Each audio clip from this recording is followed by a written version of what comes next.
Come on.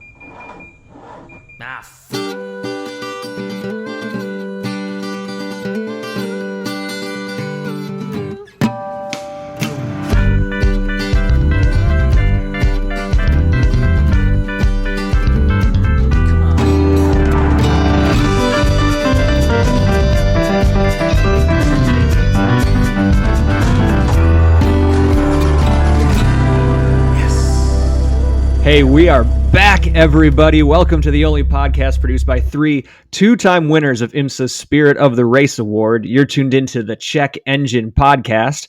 We're hosted on Anchor.fm and streamed worldwide on all the platforms that you use to listen to your favorites. Nick, Andrew, and Tristan are back on the microphones for the first time in what seems like forever. Do we even remember how to do this, guys? No. I don't. I was thinking about that today, actually. I don't remember what I said to myself was, okay, just don't say that. Don't say that thing that everybody does when they come back on a show like this after a break. Oh, I don't remember how to do this. Well, fuck. Messed that one up. I baited you into that way too easily. You baited, yep. Yes, Tristan? Is this written format? Yes. Here's your cue card. Okay, good. We'll cue the laugh track in a minute. Isn't that how this works? Go fuck yourself, San Diego. There you go. Thank you. An Anchorman reference. Fantastic. Are our two biggest fans, most engaged fans from the San Diego area? Oh, God. Wait, is that true? way to alienate them.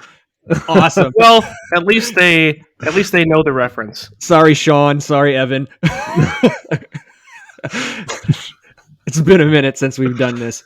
Oh, man. I am really excited about this. In typical CEP fashion, though, what we promised we were going to do is going to be late.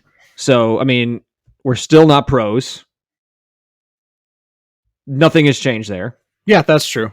I tried to go to car podcasting school in the interim, but there isn't one. So, that idea went out the window. Learning on the fly. I guess we should just touch real high level on some of the big stuff that happened during the break. Not necessarily in the car motorsport world, but more like, why were we taking these breaks? So, Andrew, I guess we'll start with you because I'll just go chronologically. This is your first time recording a podcast as a father. Congratulations. That's a good point. Oh, thank you. Yeah, I appreciate that. Yeah. Yeah. Had a baby. Check Engine podcast. It's a kid. I mean, what more is there to say? So I'm basically like the last person. Everyone that I work with had a baby because that's just what you did during lockdown, I guess. Yeah. And I'm pretty much the last one in that herd of people.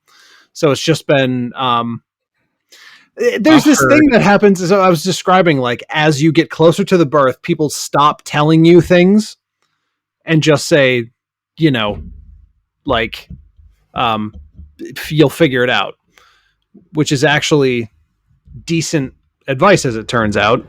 But the problem is that after you have the kid, right? All they do then, it transitions from you'll figure it out to like knowing looks. Like you figured it out. Yeah, or like day of birth, boom, you figured it out. Or they're like, oh, that stage. And just like, come on, just stop it. And everything is a stage or like a phase when after you have the kids, like, oh, she's sleeping for 6 hours at a time. They're like, oh, I remember that phase. Like, okay, your kid is 6 months older than mine. It's not like you don't have that much perspective on what happened. Like, what are we doing? I remember a couple months ago. Yeah, exactly. It's like, I remember earlier this calendar year. Well, I sure fucking hope so. But you can't say that, right? Because it is also this very weird thing, and everyone says this as well, that you can, just because of scheduling, right? I, leave and go to work. So it happens that some days I will see the kid for a half an hour, right? Because I leave early and I come back home pretty late. So like if that happens and I don't see her for the majority of 2 consecutive days, it's kind of like, oh shit, this kid is bigger than the last time I saw her. You can literally see it happening on that scale. So it's an odd time dilation kind of thing where time moves relatively slowly, but you essentially gauge it by the difference between the baby 2 days ago and today. It's really bizarre. So is there anything in these first couple of months of fatherhood that has really caught you off guard, that's really been surprising you? I mean, you mentioned the growth thing, like you can physically see them growing, it seems like, but is that the thing that's like, wow, I never saw that coming?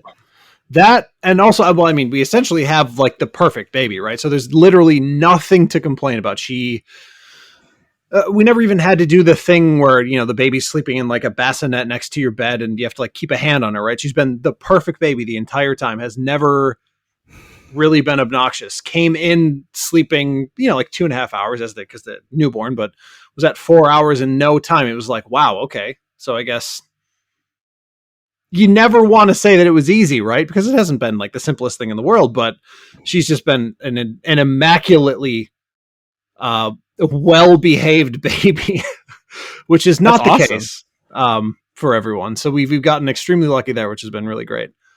But that's really been the biggest surprise. Like it's intimidating, but it hasn't been scary. That's what it is. It's very intimidating, but it has not been scary, which I think is really good. It's not like, oh God, a subtle but important distinction. Yeah. It's like, it's not hour 2 of crying. Is she going to die? You know what I mean? We haven't had that. Let's hope not. Well, congratulations, man. We did have a chance to meet her already, and just perfect. So happy for you and the lovely bride, man. Thanks. That's awesome. Thanks, man. I appreciate it. Decent enough segue into Tristan's reason for not, I'll allow it. Not being able to record. We met Andrew's baby on Tristan's wedding day. Yeah. So finally, with COVID BS and scheduling and rescheduling and moving venues and all that kind of stuff, finally got married, man. And I gotta say, like, it couldn't have gone any better that day. Like, no, it was beautiful. The weather was amazing. The setup was perfect, dude. Like, you're married. I am. And, we joked that, like, it's a wedding. There's always got to be something that goes wrong. But, like, the thing that went wrong, we had 2 things, quote unquote, go wrong at our wedding. And one of them was hilarious. I am going to, call him out on the carpet right here on the podcast. Is my dad probably could have benefited a little bit from a little bit of a dress rehearsal. It was COVID, so we didn't want to have people over multiple days, and didn't want to have people there too long on the day of and all that stuff. So we didn't run a rehearsal the day before, and really everything went off pretty much without a hitch, except where to start and stop the music and that kind of stuff. So was not entirely his fault, but on the recording of my wedding, you will hear more than one instance of my dad into the glaring silence as he's supposed to be pushing play, going, "Oh, God damn it!" And then he hits play. And just to tell you how much of not a big deal it was. My mom, who's normally like the first one to be super embarrassed and petrified of like anything approaching a scene, she was just laughing her ass off the whole time. So obviously not upset. And then the only other thing that, like, say, quote unquote, went wrong was, when you order a naked cake and they give you a naked cake, can you really be mad? We sent them this picture of what they have on their website is labeled as a naked cake, which is a cake with no frosting, but just the decorative piping on the outside, which we thought was super cool. We wanted one of those. It was going to be a red velvet cake, so it's going to be red with white piping, super striking. We pick it up. Actually, the best thing is my sister picks it up, and she doesn't know what we had ordered, so she didn't bother even like looking to make sure it was right, because she wouldn't know, because it was last minute. Oh crap, Brenna, go pick up the cake, right? And Jessica opens the cake to look at it, and it's just a naked cake with just the frosting that's holding the layers together on it. And through some quick thinking, Andrew with the acquisition of some piping bags, and Nick your lovely fiance, and her art skills acquired in the bathroom watching YouTube videos, from what I hear. Yeah, that's 100% true. Out of nowhere, produced a beautiful cake that It actually, was beautiful. dare I say, looked better than the example that our cake place had on their website. So I'm not even mad. That mistake that went wrong ended up in a nicer cake. So if those are the two things I have to quote unquote complain about for my wedding that went wrong, quote unquote, it was a hell of a day. So Yeah, no, she did a beautiful job on the cake. 100%. So glad that it turned out the way it did after all the rescheduling, and very happy to be married. Yeah, man, congratulations. Congratulations. So happy. It was too long. But what I will say is that I think, even though I mean, what do we call it? An emergency venue, a rescheduling venue. I think that, I haven't seen the shots yet, but you essentially got married in the kind of place that people pay, like people who live in cities pay $6,000 or $7,000 to get married in. Oh yeah. You know what I mean? Yep. I mean, other than it didn't have an actual barn, in every other way, it was like a lovely stereotypical woods barn wedding. And it was at my parents' house. Yeah, for sure. It was gorgeous. And the whole setup of the day was really cool, just because it was at the house and it was really, really small. Like, everyone just came and hung out for the day. Like, we were all there by like 10 a.m. And it was had like, some breakfast. 1:30, we should probably get into our suits, start getting ready. And then afterwards, all right, everybody take the dress clothes off, put on some comfy stuff. We're going to fire pits and grill out. And it was just a really cool start to finish day. I will say, I knew Claire obviously was an incredible artist, but having not tried that quote unquote medium, like she works with pencils, she works with paint, she doesn't work with cake piping. Mm-hmm. Like, to have her do that first time out just blew my mind. And the fact that she was so confident about it. I'm like, are you sure you want to? Yeah, no big deal. I got this. Yeah, that really surprised me. She was just like, yeah, I totally got it. And she could have just put a few squiggly lines on top and I would have been fine with it. She did great. Then she just closed it away. So nobody worry. And I don't want your dad to be the only one that gets called out here. So I'll volunteer myself for this. I was specifically asked to bring chairs. Those chairs are still in my garage, Tristan. I did not bring them down there. They're still here. That will get back to you eventually. Luckily, we had some cancellations. So much like all the other things that quote unquote went wrong, it didn't really go wrong. It doesn't really count. Not a big deal. But no, I am absolutely thrilled that you guys are married. I think. Wait. All right, come on, Nick, help me do this. When are you gonna have kids? Oh yeah, when's the babies? Yeah, when's the baby coming? Banby. I'm just here so I don't get fined. Wait, that's a sus answer. That's an Among Us sus answer. You'll never know. For sure. I'll never tell you. We'll know at some point. Jessica will tell you, not me. Yeah, we're gonna figure it out. Specifically on purpose. Now you will never find out from me because you asked. It's fine. It's fine. Oh man, congrats to you both. So happy to be a part of that. That was so much fun. And I really have nothing to bring to this part of the conversation. There was no huge major life events for me. You sure? You didn't buy a house. You didn't buy a new car. Maybe come around to liking the C8 Corvette. Nope, absolutely not. I guess get a dog. So we did not get a dog. Get a dog. Yeah, we are. So I guess we're in the process of wedding planning. So, right. Since we last spoke, date. Venues have been locked in. We got a photographer, we got a florist, we got a band. We just took our engagement photos for the save the dates. So he's earlier done. This week. That's it, right? Food. That's about it. Uh-huh. Yeah, we go for a tasting. That's the best part. In the next, I think they said like end of January. We'll be going for the tasting. The difference between Nick and Claire and Jessica and I. You guys didn't do any tastings? Well, no, because we weren't. Oh, right, even, of course. Like, and even that. Once we decided we're changing venues, we decided we weren't really catering it. So Yeah, that's true. maybe for the big post-COVID actual reception thing we're gonna do someday. Do something. Maybe we'll do some tastings for that. But Yeah. Nick, did you decide how many cake tastings you're going to do? I did not decide anything on tastings. No. Okay. Right now, I'm just worried. You should set a limit. They're cheap, but you stop. Like, they're cheap. You have to pay a little bit, usually like a couple bucks per person. But if you go to too many cake tastings, what you realize is that every cake is the same, and then you just start scrutinizing only price. That's not healthy. You don't want to do that. You're just like, oh wait, all these cakes taste exactly the same.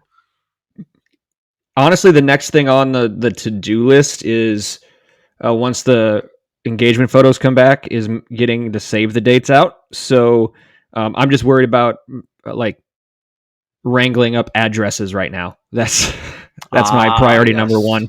Yeah, having to remember and deal with physical addresses for anything is weird. That's something that I did not want to partake in and didn't have to. So yeah, and I guess the only other thing for me was the CEP Racing go-kart season ended, Tag Masters Championship, and happy to say brought home third in the final point standings. You can't see it behind me. And they got a little, it's kind of a clear little trophy back there. So I literally cannot see it at all. Yeah, it's right where I'm pointing on the screen, right there. So yeah, it's clear. But yeah, got myself a third place trophy. Already looking forward to next year. Kart is ripped apart, ready to get sent in for the engine to get rebuilt and all that stuff. So that was my time away. Nice. But now that we're 15 minutes into this, we should actually probably get into what we promised the people, which is a Halloween special, which is going to be delivered late in true Check Engine podcast fashion. So we had to take time to evaluate all possible available options post Halloween. Right. And we had to check to make sure to do it justice and make sure that nothing new dropped on Dia de los Muertos, which of course is in November. Yes. Okay. We'll go with that then. That's our story, and we're sticking to it. Official press release. That's right. So some of you may be wondering, how can a car podcast do a Halloween special? Well, in the motorsports world, one part of or in all car culture, there are certain quote unquote costumes out there in the kit car realm. So that is what this episode is going to be about. We're going to dissect what are the best car costumes or kit cars, what are the worst that we've seen, maybe try to come up with some conclusions on what makes a good one. And we'll see where this goes. I have no idea how else we want to tee this up or transition into it. So how do you want to start this off? Here's what I'll say. Thinking about car costumes, right? The number one thing that comes to mind is, of course, like race liveries, but we've done multiple episodes on race liveries. Mm-hmm. So we can't very well do that. I mean, I suppose there's probably an argument to be made for like spookiest car, whatever. Maybe. Monsters, okay. Or Dracula. Yeah. Any car with electrical issues. Exactly. Yeah, 100%. Any car that catches on fire, you're going to end up at, the Bolt. Yeah. Oh God. Topical. I was gonna make a Fiesta joke, but no, Bolt is better. But all that aside, what we decided to do is go for the actual car in costume, the car that's wearing the look of another car. So kit cars and car conversions, more accurately, generally they're called conversion kits, right? Sure.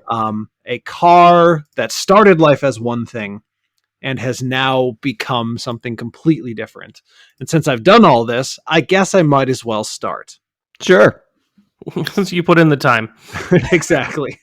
Are you going best, worst? How we? I'm going to go with a best here. Okay. It's a classic best. Something that, I mean, has been talked about probably by every car show ever made, and is definitely like has been several times on like old Top Gear and even on the Grand Tour, the Myers Manx. It looks gorgeous. Which is, of course, the original dune buggy. Yes.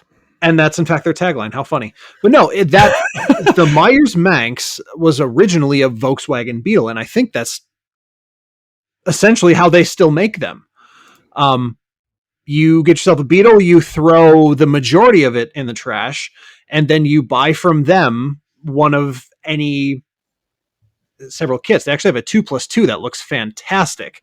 They have a drag kit, and they have the classic, which of course is just the shell, no doors, a window, a metal bar around the back, some headlights, and yeah, that's what you get. And you take it to the beach, and you are a beach boy. I am Beach Boy. I have a soft spot for these. I forgot to even look these up, but my cousins out west, they're not in Vegas anymore, but southwestern U.S., in their family, they have an actual VW dune buggy, and it's like a bronze with the sparkle, with the fleck in it, and it's really, really cool. They had a place down on Lake Havasu that they would just use that to kind of drive around the facility instead of a golf cart. They would just take their dune buggy and motor around to the store or the local bar or the casino or something like that. Plenty of rides in it. I like the fact that there's only a mirror on the passenger side because the driver doesn't need one, obviously. But this is a great pick. I have, again, soft spot for these. This is great. I mean, I'm just looking briefly at classic.com, whatever the hell this is. I wanted to know how much it would actually cost to get one, right? Because in order to get pricing from Myers, you need to, or the company might actually be called Myers Manx. Anyways, in order to get pricing, you have to request a quote and give them details that I obviously don't have. So for some reason on classic.com, the highest sale for a Myers Manx dune buggy in the past 5 years is $456,000. Wait, say that again? $456,000 for a single Myers Manx. And Holy it doesn't really balls. seem that out of line looking at, like, there are, if it's an original, if it's like a 60s actual Beetle, actual Myers Manx, I'm seeing 60, 56, 49, 101. Like, a real Myers Manx from that time is apparently a very desirable vehicle. Yeah, I think it falls into that iconic category, as it were. So yeah, that's kind of cool. I did not see that price coming. Me neither. And then there's one here for $17,000. I don't know why. This one might have been this one might have been built from a significantly newer Volkswagen Beetle, because remember, they were building those for South America and Mexico up until 4 or 5 years ago, whenever it was they actually shut down production. Like, those were in production in the 2000s. Interesting. Yeah. Anyways, that's a good one. That's a very good one. So, Tristan, you got one or queued up, or do you want me to go next? Yeah, I've got one. I will send it here for you. This is also in my best category. It is a little bit different. It's a little less of the original car than the Manx, which is basically, it is a full Beetle, body, tub, frame, whatever you want to call it, just shortened. But this is basically just the running gear and the engine from a Mustang, and the rest of it is a full out. This is more what you were kind of calling, Andrew, like more along the lines of a kit car. Sure. Where it's just some of the very important bits from your donor car, and the tube frame and everything else is built for you. And this is actually basically a race car design, where this is actually for use on in certain circumstances on the track. It comes with the wing and everything else. And it's basically meant to look like, a Ferrari of the time, the Daytonas specifically. And to me, like, other than it stretches our definition of what what we're talking about when we say kit car, it does keep us. It keeps the running gear and it keeps the motor. It does not keep the frame, so it's kind of on the border of our definition. But I think it looks great for a kit car. And I was searching around looking for pictures of these fully assembled, and what I was drawn to it by was that fully assembled by other people, not just the nice glossy pictures from the manufacturer's website, they still look good. A lot of times you get a kit car that's like, wow, I can see all the glue, like it's just what is this? And this looks really good in actual pictures taken by actual people. Sure. And weirdly enough, I'm sure we'll come to some of the others. I haven't seen a lot of kits using the Mustang as a donor car. So, I was kind of impressed by that too. So, I actually, I did find a bunch, or rather what I should say is I thought I found a bunch. What I ran into, I don't know if either of you guys did, while researching this, is that there are a lot of like forum posts around referencing XYZ conversion kit, or a one that I was looking for a while was a Camaro F-body, which I guess is like when they reintroduced the Camaro F-body conversion kit to look like a Lamborghini Gallardo. But everything about it was completely ghost. The only forum posts only ever referenced eBay listings, nothing on eBay, no sellers on eBay. And of course, because of the time period in which it was happening, all of the pictures were hosted on TinyPic, so they're all gone. Like there's a few pictures of it from articles, right, in like Car and Driver or whoever was actually writing about it, but everything else is completely gone, which is interesting. Yeah, it's weird when things disappear like that. I have one that I was hoping that was not the case for, because again, I found it on a really old forum, but the company still exists. We'll get to that later. All right. I was like, oh, it's gonna do it to me too, but no. So while we're here on this website right here, the question has to be asked because I actually don't have any, but does anyone else have any factory 5 cars on their list?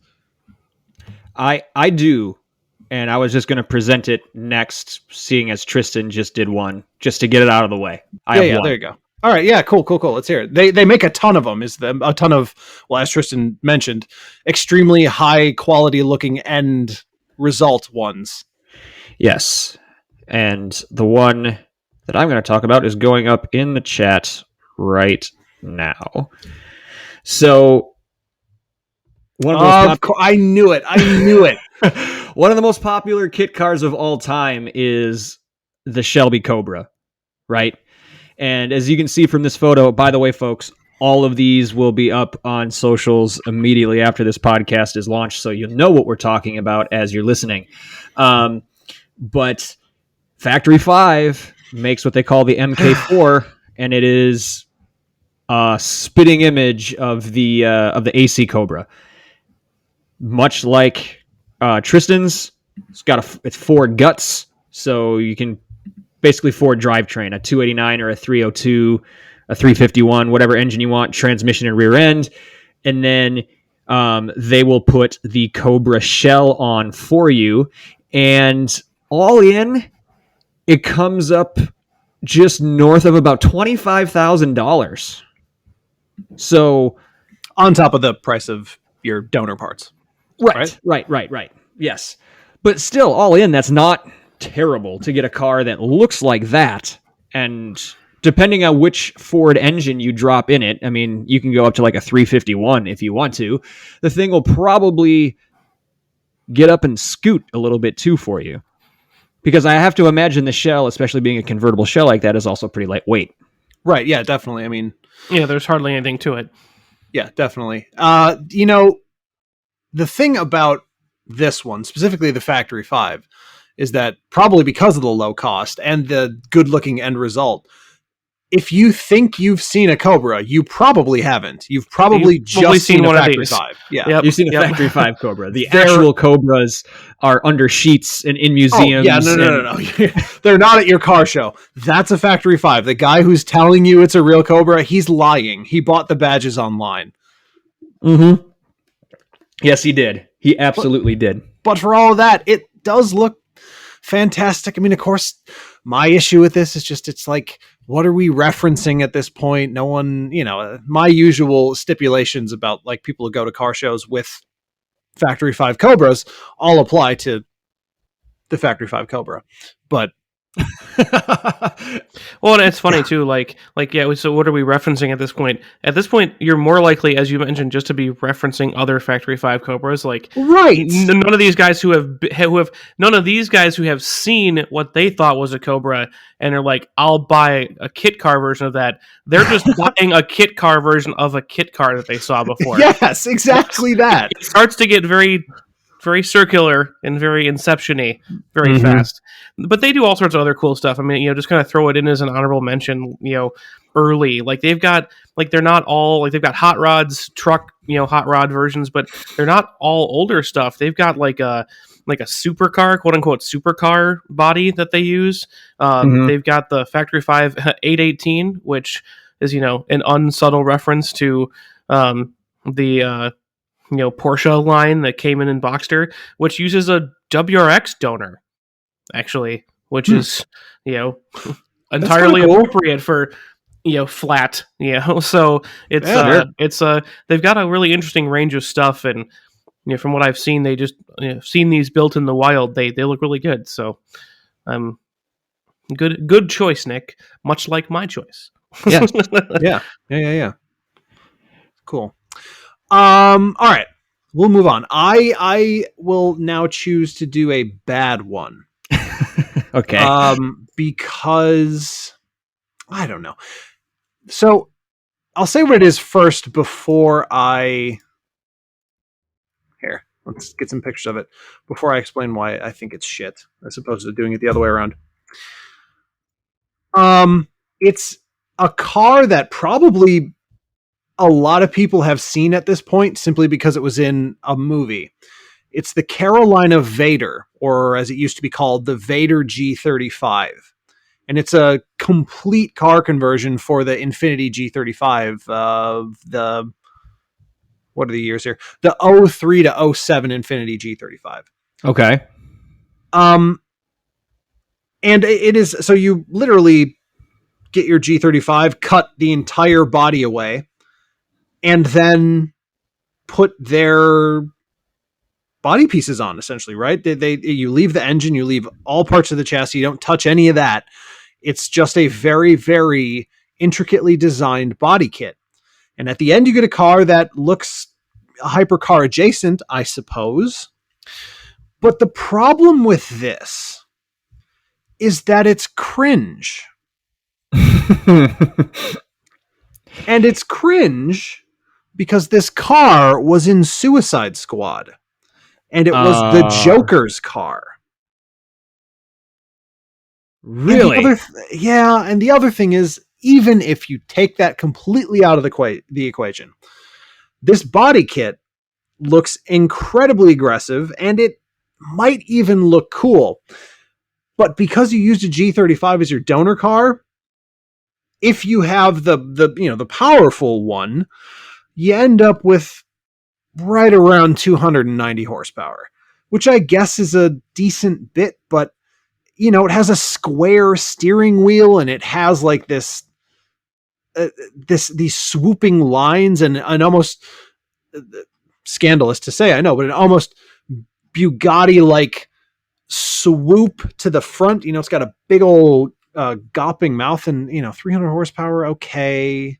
It's probably going to be an automatic. Okay. This is cringe. Yeah, it's like all show, but no real meat underneath. But the body, it doesn't look terrible. Not at all. the it's just the car that it's based on. They could do so much better. I wonder why they chose. Why did they choose that car specifically? Because the guy who designed this, and it was literally, a guy who designed this body kit. The reason why he chose this car is because they were super, super popular. And for some reason, I mean, who knows? Maybe Infiniti in 2003 had like insane lease deals on these, right? But they're kind of in that weird Oldsmobile Alero thing where there's tons of them, fully loaded with all the luxuries you could ever need for the time or even want for the time. And they have like zero value on the secondhand market. They're so cheap. And obviously because it's Infiniti, so it's what, Nissan? Yeah, Nissan. There's millions of aftermarket parts. There's like a JDM version of this car that's way better, of course. So that's what gets shipped over. Hoods and doors and interior parts, exterior parts, engine mods, wheels, literally everything. So he saw that and thought, hey, you know what? Actually, if we took this car, this whole base that works very well, and will give you on an easy day 150,000 miles, and it'll probably go 300,000, with some lifetime work on the car. Then he stripped the whole body off his own car and designed this body kit to go over it, probably because he happened to really like the car. And his advertising thing for this is that if you do this to your G35, if you carefully remove the parts, you probably can sell all the rest of the parts that you just took off to other people, because people really like these cars. I wonder if that's part of the appeal. Like early kit cars, a lot of early kit cars were based on the Series 1 Volkswagen Beetles, Volkswagen engines, even if you didn't have any of the rest of the attendant rest of the car. But that was because they were A, cheap, and B, easy to modify. Yeah, and I wonder if he's going for the same kind of thing. Obviously not nearly as ubiquitous as Beetles in the 60s and 70s, but they're right now at least kind of everywhere. And if they've got JDM parts and a hefty aftermarket, like could you easily, with aftermarket parts, push it to something more reasonable, 400 horsepower or whatever, and I'm sure you can. And you've got a 400 horsepower, I almost kind of thought it looked, weirdly enough, almost Lexus-y, almost. Sure. At least you've got kind of a, offbeat, F-Sport looking kind of thing, that will have, 400 horsepower if you throw a turbo on it or whatever. And kit car people are already tearing these cars apart and working on them. Maybe it's as a blank canvas, maybe it's not as the G35 itself, but it's like, here's where you start. And yeah, definitely cringe that it was in Suicide Squad, especially because the song, it was Purple Lamborghini, was performed about that car, which was definitely not a Lamborghini. Is that true? Oh my god! I need to look this up. I don't know that it was written for that car, but it was played while that car was on the screen. That was so loud. So I just went to YouTube. It was. I need to know. So yes, there's a lot of cringe factor, but I think the fact that it's kind of unrecognizable, right? You'd never know. You'd never know unless you looked up the car. But because I actually had it on my list as one of the pretty good ones, because of the fact that it was kind of a blank slate. That's what I was coming from, is like, I actually know somebody I used to work with who had put a bunch of money into just his G35, and it's a heck of a car once you put a little bit of money into it. And if he had thrown this kit on top of it, it would have been actually really cool. But it is a little bit ruined by its appearance, which is why it was in my pretty good category, excellent for hobbyists, but might lose some of its cachet based on its Hollywood guess that's true. pedigree. Okay, so I just skimmed through the whole Purple All right, so the song is indeed called Purple Lamborghini.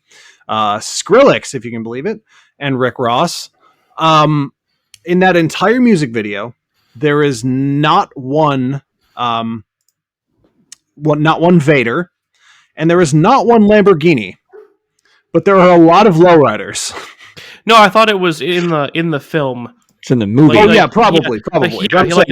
He was playing the song Purple Lamborghini while in his purple Vader. Right, no, this song was written specifically for that movie. I'm just saying. Right, yeah. In the music video for the song, which is written for the movie, where they use the car, which is not a Lamborghini there, it's not a Lamborghini here, and in fact, there's no Lamborghini in either place. There is no Lamborghini here nor there. There is no Lamborghini anywhere. So, thanks for that, Hollywood. Thanks for nothing. All right, Tristan. All right. Have you got a bad one? I do, and I think it's particularly heinous.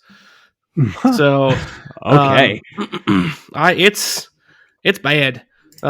Here is the link incoming, and I'll tell you.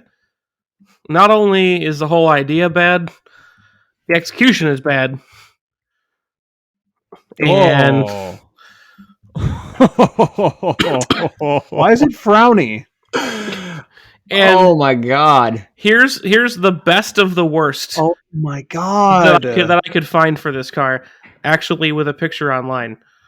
So, what in the hell? And this is just bizarre. So they're all seeing it, obviously, and I will tell you, lovely listeners, it is the Easy Rods Belero, and it is a kit that uses your 1993 to 2003 Camaro, and they put donor car in quotes into the modern classic in quotes reproduction of the 57 Chevy. Basically, and here's what I was talking about earlier, and this is why I mentioned earlier those ones that kind of, don't look great because you can see how they were made. Excuse me. The Easy Rods Bolero kit uses quality fiberglass construction that simply bolts, screws, and glues onto the donor car to create a classic masterpiece in hours, not years. Yeah, you can tell. And it comes complete with basically everything you need to put it together, including adhesive. So you just glue the shit on top of your Camaro. Okay. Yeah. Yep. Stick everything on, bolt it in other places, and in a matter of hours, voila, 57 Chevy. What more could you want? A couple hours of my life back. Not to have to drive this in public. It's so bad. Yeah. That was like when you were like all these philosophical reasons for why the Vader was bad. And I was like, I kind of liked it. But I was like, but you will definitely think this one is bad because look at it. Just look at it. I was a little worried you were gonna go in on one that I actually picked for later. The problem with this, I actually, you know what? Let me flip this. I actually think that this is the perfect example to bring up to people when they're being really weird about car design changing. Mm-hmm. Why did car design have to change? What happened to all the fins? What happened to all the... This is why, you idiots. This is why car design is different now than it was back then. This looks awful, and this is how your car would look if we kept all that shit. Right, if you try to fit it onto like a modern platform in a modern size, not fucking yacht size. Exactly. Usable car size. Yeah, and the thing that, I don't know, this car is almost unsettling to me. The proportions make me nervous. It's very uncanny valley. You know what it is? There are those. This is going to be such a niche reference. Do you remember when we were kids? There were those like drag race cars, right? But they attached to an air pump that you stomped on. Yes. This looks like the Bel Air of that. It does, actually. That's actually a really good point. It does. So I saw that and was shocked, and went, that has to go on my list. That's real bad. I'm looking at this trying to figure out, is there any angle No. that a photographer could take a picture of this and actually fool somebody? Like if you're laying on the ground directly in front of the front bumper, like just looking up at the lights, could it? No. No? Do you think we could still tell the difference? 100%. There's no way anyone would be fooled. Oh my God! There's one in the series of pictures going by on the website. There's one with a Landau top on it, and I want to die a little. Yeah, the Landau top makes it so much worse. Oh my God. That is an abomination, sir. And this is why I've said it before. I've said this before. Gatekeeping is actually a great idea. You know what? I take back that entire episode. That's right. Yeah. We should do more.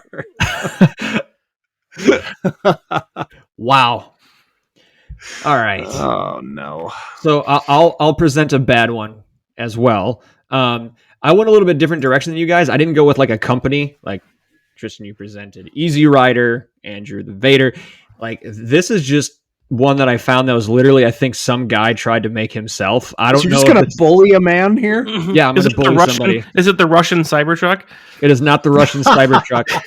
This gentleman coming into the chat now is the world's cheapest Veyron.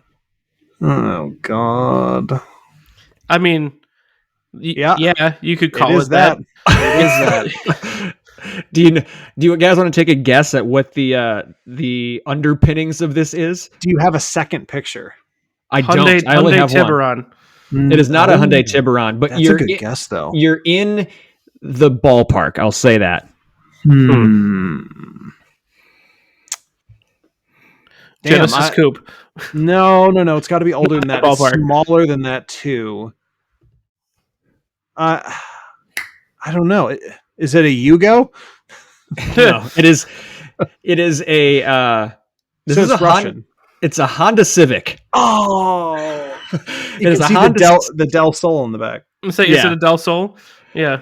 It is a Honda Civic that someone tried to dress up to look like a Bugatti Veyron. I have no idea who this is going to fool, but it's kind of to your point, Andrew, about like the drag racers with the air stomp. Mm-hmm.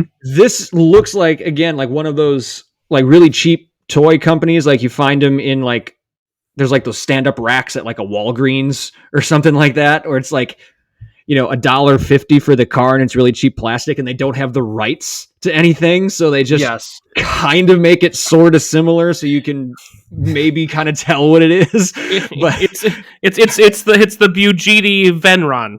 Yes, that's what it is. Yes, it is that. It's the Bugatti Veyron. So again, apologies, listeners. Pictures coming with the episode so you guys can follow along. But this thing is absolutely hideous.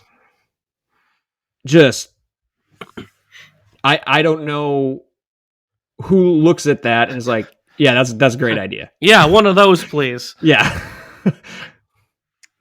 Well, now I feel bad because you said it was just one guy, right? So this is probably like the only one in existence, and he's probably really proud of it. He's probably I actually found another Veyron. Are we gatekeeping, Andrew? Oh, that's right. So do more of that. Yeah, fuck this guy. Yeah. I mean, if you want me to go again, I found another Veyron. No. I can do this again. Okay, I know. I want to see it. I want to see Veyron 2. We'll do a Veyron off is what we'll do.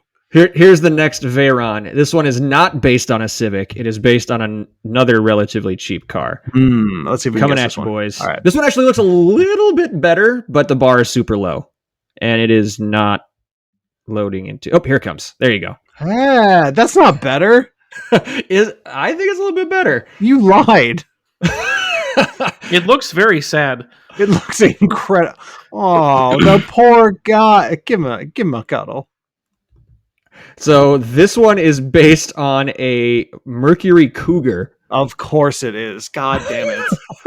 Of course it is. Look at those headlights. You can see it. Yeah, you can tell. You can tell if you look at the headlights. Not fooling anybody. Oh. Oh God. No. Okay. I'm moving on because that is just pathetic to behold in every way. Give us a good one, Andrew. Give us a good round. This is something I never knew existed. Never knew that I wanted to exist. However, the problem is what this is something I actually want. Uh-oh. And what it is a build kit for a Charger Ute. Oh. This is fantastic. The issue is this thing looks sick as hell. It almost looks like it's got a GTI front end on it. Sorry. The link took you to your homepage. The company who does this got their start making Ute kits for the 99 through 2010 Golf and Jetta. So basically, they were reproducing the Volkswagen Rabbit trucks of the 70s and 80s. Correct. And so they actually make an assortment. They make a Jeep, they make an Impreza, an A4, S4. Jeep, Impreza, S4, A4 Ute. And a Beetle. However, the Charger one makes me horny. Ooh, this is a really good find. The S4, the Charger one, yes. The Audi one is. You like the Audi one? I do. It is pretty cool. The Impreza one doesn't look that great. The Impreza one doesn't look that great, but I honestly think there's something about the Charger one that actually looks. I mean, the Charger one looks very, very cool. Borderline factory, depending on the year you have. There's a picture on this page of a yellow one that maybe we can use that one for the actual website. That thing looks incredible. I would love to have this. And it's a 6-foot bed. The new Beetle Ute is the cutest thing in the whole damn world. What the heck? I like the one on the top right of that page with the blue, and the white. Yeah. Oh my God. I could do the Jeep one. Dude. Mine's an 04. You could. Yes. That'd be kind of sick. Oh, dude, that would be awesome. That's a weekend project. Like, do they do it for you, or do they just No, a weekend project. Do they actually do this for you? Like, you send it in, they build it, or they just send you? No. They send you the pieces. If you scroll down on the Jeep page, actually, they will show you the metal you get. Oh, this sounds like a check engine podcast project, Tristan, that we should most definitely film. And we can take it to Moab. And then we can take it to Moab, bro. For some reason, I don't know what it is about the Charger one that struck me in such a way, but I am wanting to possess one of these. The first one on the top of that page, that kind of deep burgundy one with the black rims, looks incredible too, except for the fact that it's ruined by the words in the stripe. That's Hemi Hauler. Yeah, that's you can keep that part off, but the rest of it is awesome. There's really not. I'm looking at this website. There's not a bad one. The Impreza looks a little silly. I say the worst one is the Impreza, and it's not even that bad. And the one that I thought I would flip over to the page and immediately laugh, but was like, "Aw, well, the freaking Beetle one, like, has no business being as non-laugh-attable as that is." You want to boop it? Yeah. Like, you don't want to laugh at it. It's adorable. Totes adorbs. Totes. It is. Get it? Totes? Because it's never mind. No. Don't ruin this. I think the main takeaway from this is I would put that as a sticker on mine. Totes adorbs. In quotes. Totes. Totes adorbs. Yep. I think the main takeaway from this is people need to start making like the El Camino again. Yeah. The Utes need to be a U.S. thing. It needs to be a thing. This is really, really good, Andrew. Oh, thanks. Don't thank me. Thank Smith. Yeah, I'll own one of these within 2 years. Yeah, Tristan's committed now. Damn. Smythe. Whatever Smythe. it is. Smythe or Smith with a Y, whatever you want to say. Smythe. Anyway. Yeah, that's a that's really awesome. good one, and I want it. And if I ever buy a Dodge Charger, you know exactly what I'm doing. Oh, hey, Andrew bought a Charger. I wonder what... Oh, never mind. I know what he's doing. Don't need to wonder. Why would Andrew buy a... Oh, right. All right, Tristan, what do you got? All right. I kind of have a custom category that is bad, but good. Oh no, it's so- bad but good. Not so bad it's good. I would argue that was almost that second Veyron. But You're welcome. but good, more of the kind of the spirit of our episode, the kids' Halloween costume. And it's something that you can tell that they've tried to reproduce it as much as they could, but it's still a kid in a costume. So it's the effort car. So The car that tried hard. exactly. So here it is in the chat. Yeah, this is the one that I was going to present as my next bad one. No. See, Wait, that's $10,000. yeah. So it is Hey, the 10 grand for that. the 1986 Pontiac Fiero quotes Enzo. It's just sad. It's not sad. Look at the. It's a snuffleupagus. Well, I mean, it's a little bit of that going on. Okay, all right. So, but no, this is more the kid in a Halloween costume. Like, you can't judge it for accuracy.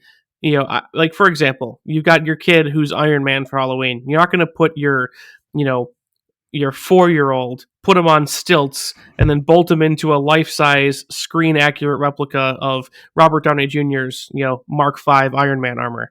I mean, you might not. Yeah. No, I wouldn't. That's why I said that. No sane person would, Nick. But that's kind of what I was going for, is like, what's the best, like, costume? Which car would I give the most candy were it to come to my door on Halloween? You Just give like this a one sympathy? candy? Oh yeah, look at it. Don't you think it needs candy, Andrew? No. 'Cause it's sad. No, I think it needs. Listen, the car is sad. You hate to blame the kid, of course, but if it wasn't so ugly, maybe its parents wouldn't have got divorced. Oh, Wow. Well, see, someone paid a lot of money for this costume. Even though the kid is short and has a big nose, Oh God! Dad really tried this Halloween. Okay, Metaphor is just falling apart around us. do I'm just you gonna keep using it because you guys insisted. you know what this really reminds me of is like the kid who makes their own spaceship out of a cardboard box and puts it on top of themselves to run around the house. Yes, a time-honored, noble pursuit, Nicholas. And also, I can't imagine a Ferrari Enzo with a Harley Davidson F-150 sticker on the side. Nice. Yes. Which is funny. There are That's hilarious. and a Mustang sticker, and Mustang sticker. and I think the V12 comes from Mercedes actually. That's actually really. You are correct. That is a Yeah. Mercedes V12 sticker. Yes. Yep. But again, it's like the effort, like the wing and the scoops over the rear haunches, the roof scoop, the front arrow, like someone tried really hard, and No. I just thought that it was heartwarming, Andrew. It's Okay. heartwarming. Russian Veyron guy tried really hard. This is Not man, nearly I don't as hard. know. The best we could do. If there was any try hard on this one, it was try hard to make someone laugh, and it worked. That's true. Maybe there you go. maybe That that was was- a joke. Maybe that was the angle. Yeah, strong in the Poe's law department. you don't know if it's a joke or not. Well, fine. Since you guys hate me, then No, not you. We This car. Yeah, then this is nothing to do with you. this is the one I'll choose instead because it's bad. That's just bad. That's fat. The car's fat. It has obesity problems. It's What are we looking at? It's based on a Mini. It's the Mini Marcos. Oh no. Mini Marcos. Yeah. It is based on the original Mini, 1974 to based on or 1965 to 1970, and then again between 1991 and 1996 and 1974 and 1981. It was a fiberglass kit car based on the Mini itself. And the best part is there's a whole chronology. Oh no. If you follow Don't make me. if you No. follow the Wikipedia articles, there was the predecessor, the Dart, and the successor, the Midas. Great. So there, you wanted a bad one that was actually a bad one. Have that one then. Wasn't this round a good one? We wanted a good one that was actually a good one. But they're both bad. They're both bad. What? Can you not see it, man? Not the first one. I love the first one, and I'm taking it home. That's fine. I would please. like to see you driving in that. Current bid $10,000. .jpg. Anywhere to get it far away from me. Oh no! If I had it, I would drive it to your house You just every drive day. past my house Every constantly. day. Yeah, in second gear.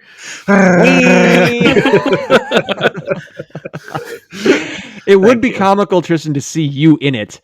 Oh yes. Oh yes. Your elbows would be out the side windows. Oh no! I'd be like, Nick, get in. And I'd be Yeah. like, no. How? You have to sit on the roof. One side T-top. Yeah. Pop the passenger side off. You got to wear the leather helmet and goggles. Yeah, exactly. Anyways, these are repugnant, and I don't want to think about them anymore. All right, so I'll do one which I think I'm going to nominate as a good one. And we're going to go away from the street and go to a track car or a race car. The company is actually called Race Car Replicas, Oh wait, and they do quite a few different ones, but the one I will present to you is one of the more infamous race cars of all time. I knew someone was going to do this.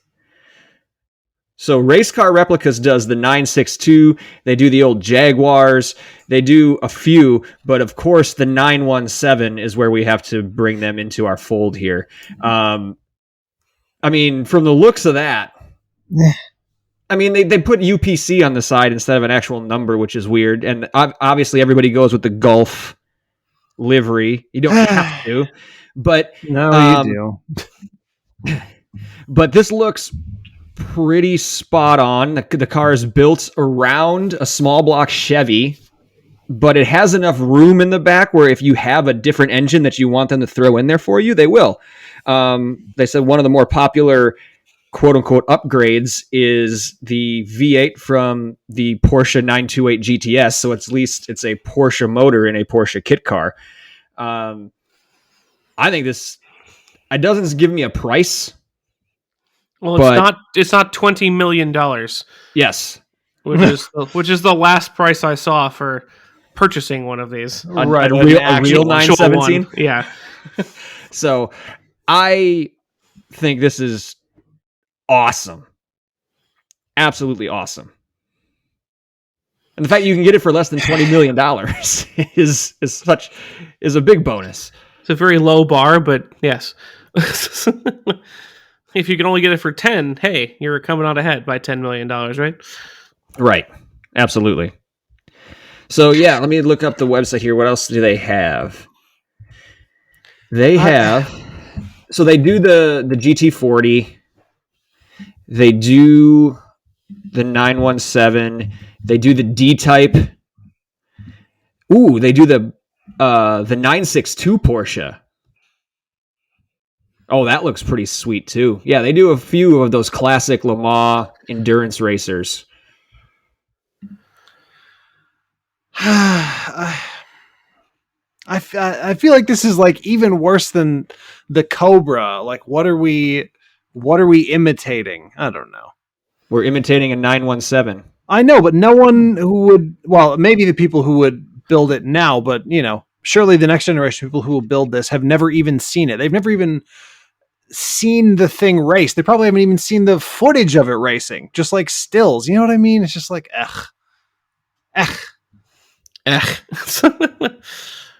That's the problem you get when you get too far back, or too rare.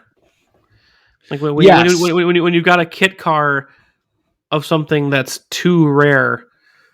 You know what? That's exactly what it is, Tristan. It's not even necessarily an issue of knowing what the car is, quote unquote, right? Or knowing its significance in race history. The people who will build this car going forward are people who have only ever contacted this car, or have primarily contacted this car through Forza. And that just seems fraudulent to me for some reason. Well, it's a kit car. The whole thing is fraudulent. I know, but I mean, the entry point itself seems fraudulent. Apart from the fact that it is a kit car and is, in every way non-authentic. Yeah, but didn't you say yourself that one of your major entry points into car culture was the original Gran Turismo games?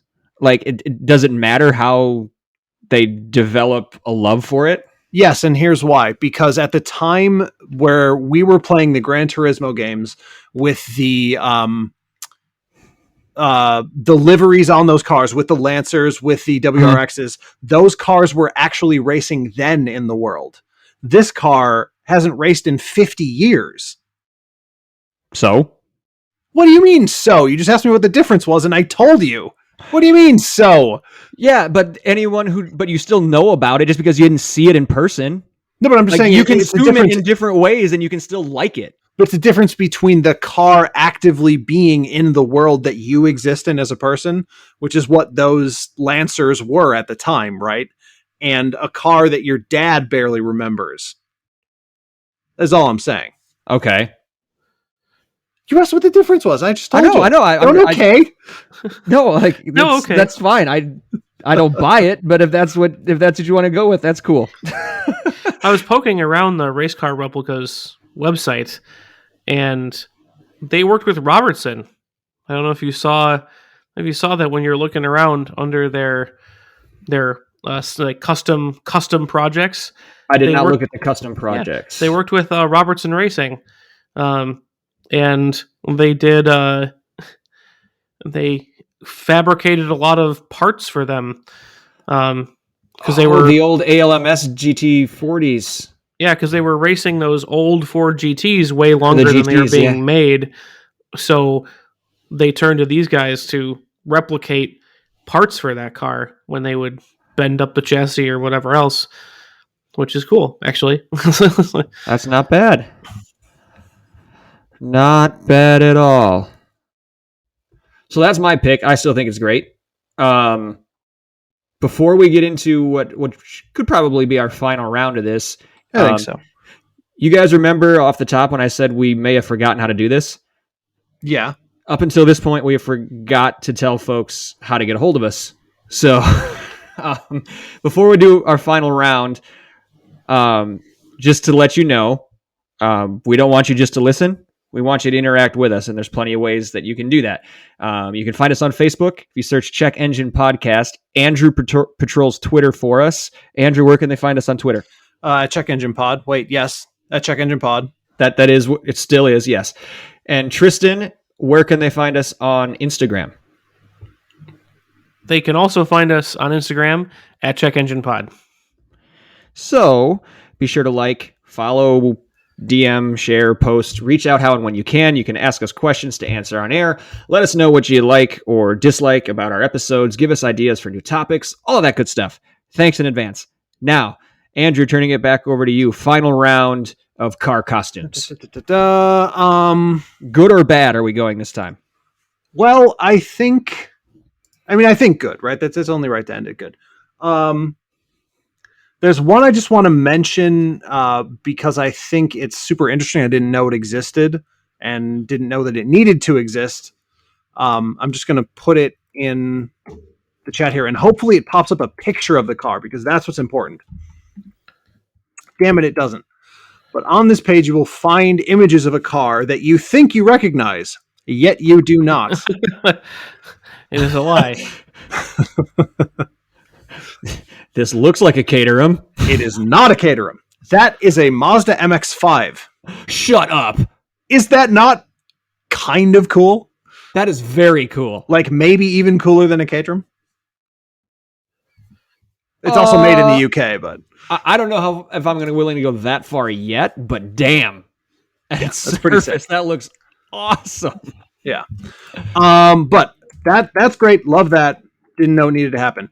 Now, this is something that I think is even cooler, if only because it is another conversion kit for, I guess it would be a body kit, essentially, for a street car, but that makes it look completely different and unlike anything else. It's like the Vader, but this one is not cringe. This one is based. It's called these words.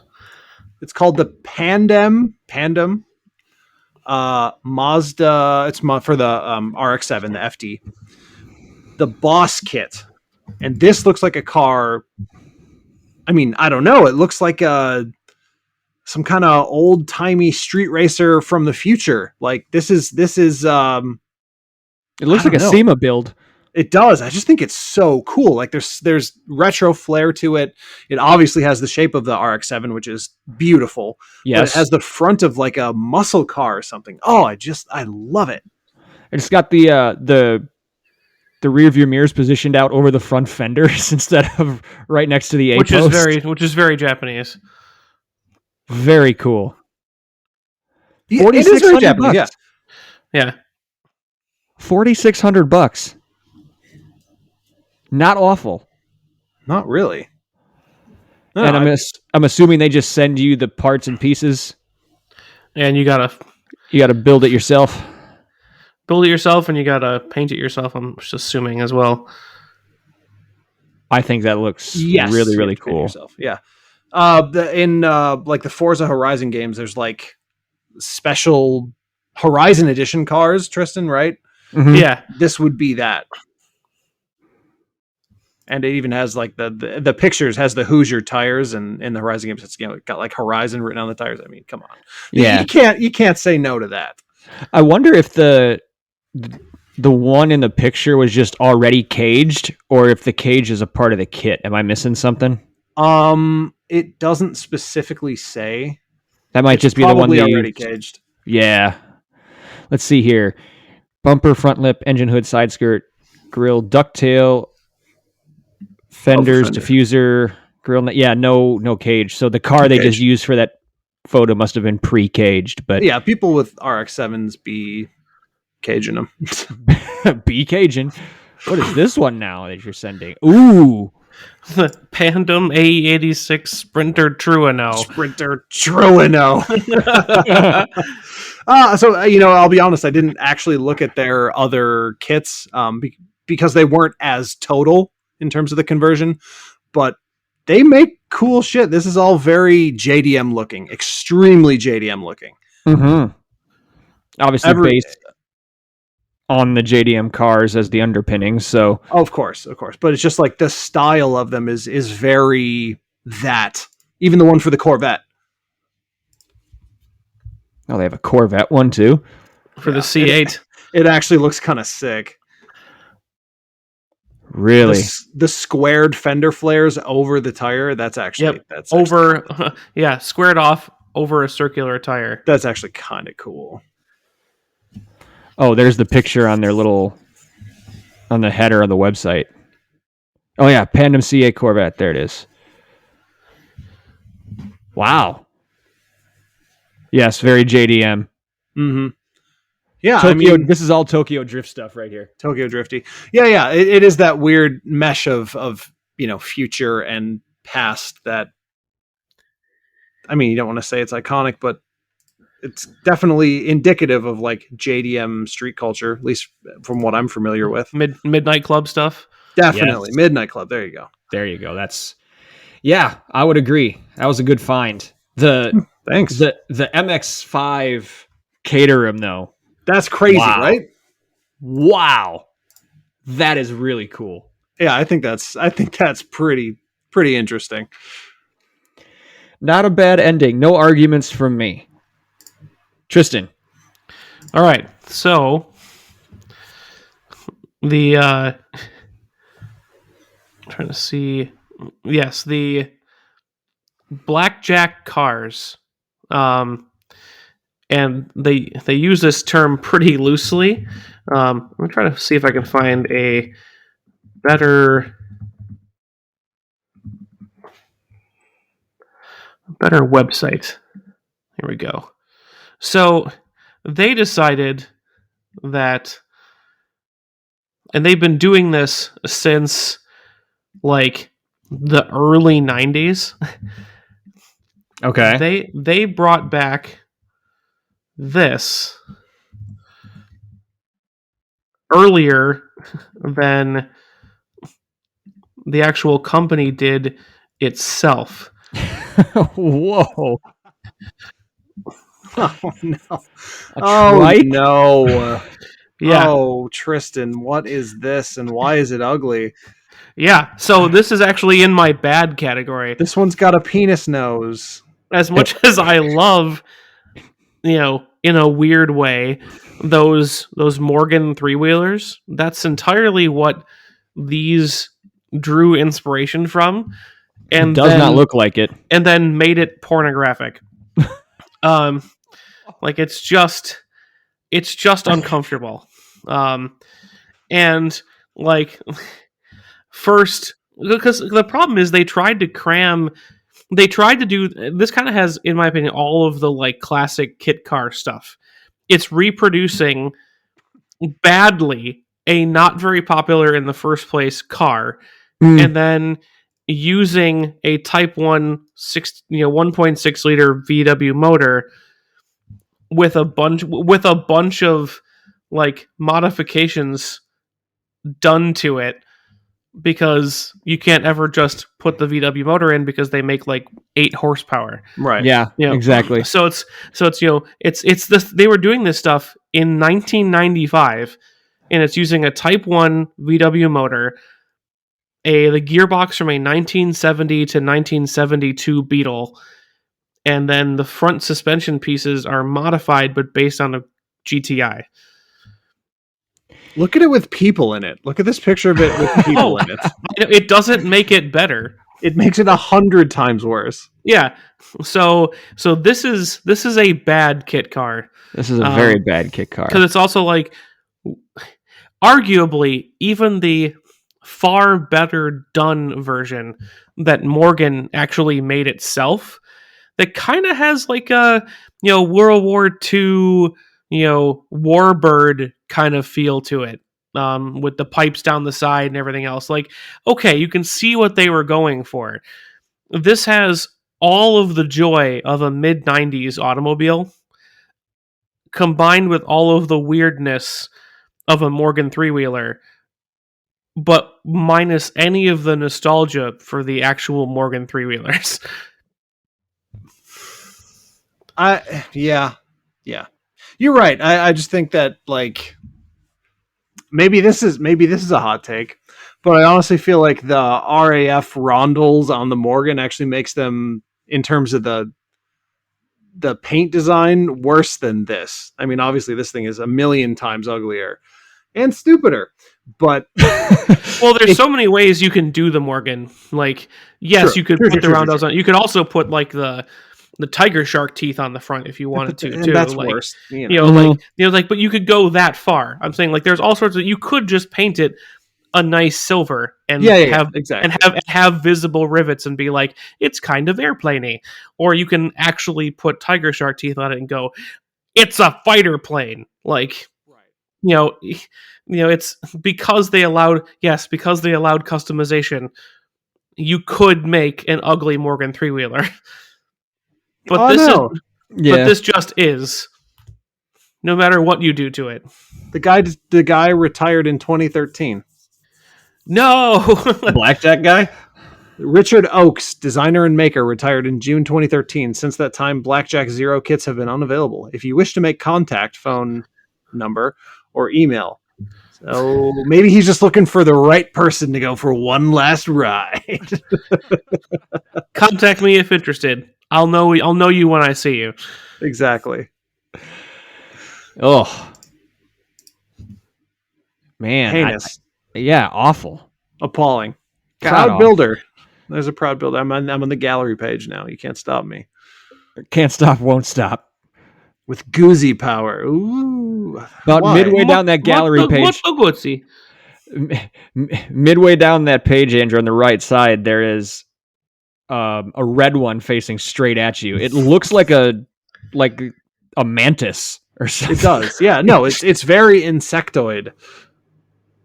It's got pincers. It does.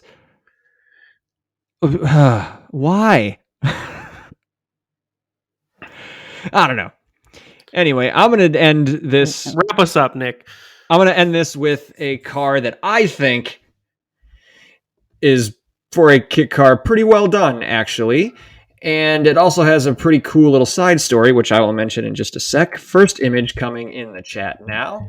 This is from a company called Parallel Designs. And this is their version of the Lamborghini Diablo. It is called the Torero. It is... it does not use the Lamborghini V12. This is actually built around a BMW drivetrain. And all the prices are in euros. If you like the basic package on this, which is a BMW V8, expect to pay over 25,000 euros, and probably another 2,000 if you want to add the V12 BMW engine with better gearbox and brakes. This was actually driven by Lamborghini's chief test driver, Valentino Balboni, and he gave it his stamp of approval. I don't know if that's just for the press or if he really thinks so, but it says in this article that I'm reading on it that is the case. And the last little interesting fact, this is what they use as the Lamborghini Diablo on GTA 5.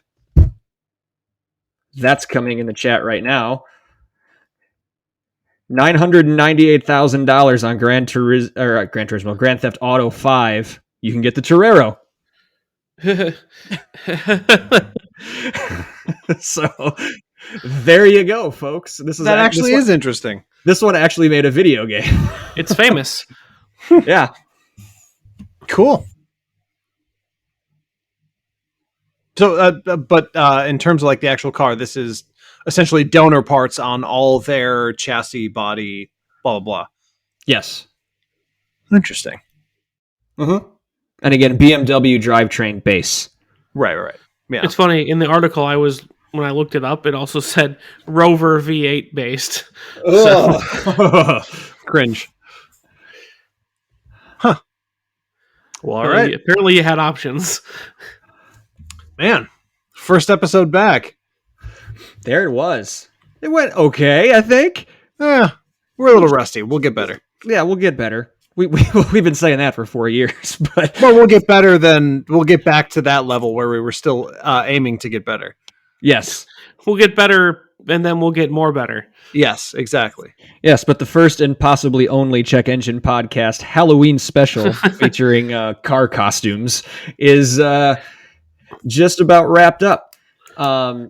Thanks for sticking with us today, everybody. We appreciate you listening. We don't want you just to listen, though. As we mentioned earlier, we want to interact with you.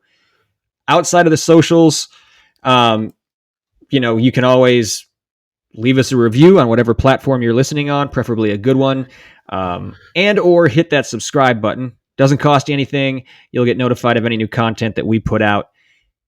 If you're really into what we're doing and you want to support us monetarily, you have two options for that. You can go to patreon.com/checkenginepodcast or hit that support button on the top of our homepage at Anchor. So anchor.fm/checkenginepodcast. Find the support button there. Every cent pledged goes towards making this a better experience for you, the listener, and we don't keep any of it for ourselves. So again, thank you in advance for that. If you choose to do so, gentlemen, who or what are we thanking before we sign off? I'll just go ahead and thank you guys for just being patient with me as I spent time with my new child and then bought a new phone and didn't sign back into WhatsApp, so didn't see like 2 full weeks of messages. That's what that was. Yeah, no, it just never occurred to me because everything transferred over, right? But of course, because there was an New update, stuff didn't come in. Yep. exactly. There was an update to WhatsApp and everything Facebook with the new phone and the new iOS version. So I just didn't sign in for weeks, and then Nick texted me, and I was like, "Oh shit, I remember this guy." And then I signed in, and it was like 43 notifications or something like that. And I was like, "Oh my god!" So, like, I thought it was a little weird. Like, normally he's not this quiet, but then also you get a pass because you have a 6-week-old baby. Yeah, so, true. like, you're in probably like I wasn't gonna call anybody out on that because it's like But it was abnormal. It was abnormal, but not necessarily unexpected. Yeah, you're in full dad mode at this point. That's true. But nice of you to be back online with us and communicating with us again. We appreciate that. So thanks, boys. Tristan?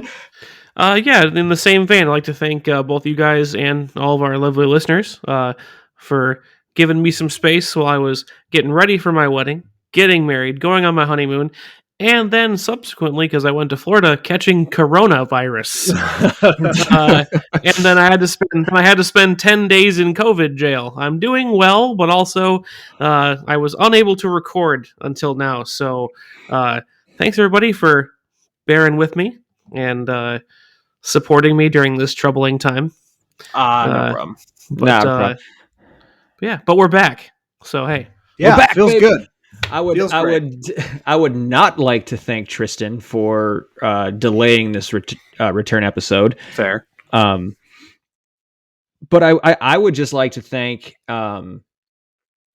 any of the listeners who kept us somewhat in their psyche over this break. I've had a lot of interaction with people who are asking, hey, when are you recording again? When are you going to be selling merch again? It's very, even if it is a small group of people, it is very humbling, cool, rewarding to know that people out there there's still some sort of demand for what we're doing here. So thanks to everybody out there who is clamoring for more content and or more stuff to purchase. Hint, hint, there may be some announcements on that in the very near future. And we just appreciate each and every one of you so much. We thank you for your continued support. We love hearing from you, and we love recording for you. We're so excited to be back doing this again for at least a little bit before the holidays. We can't wait to do it again. Until then, take care.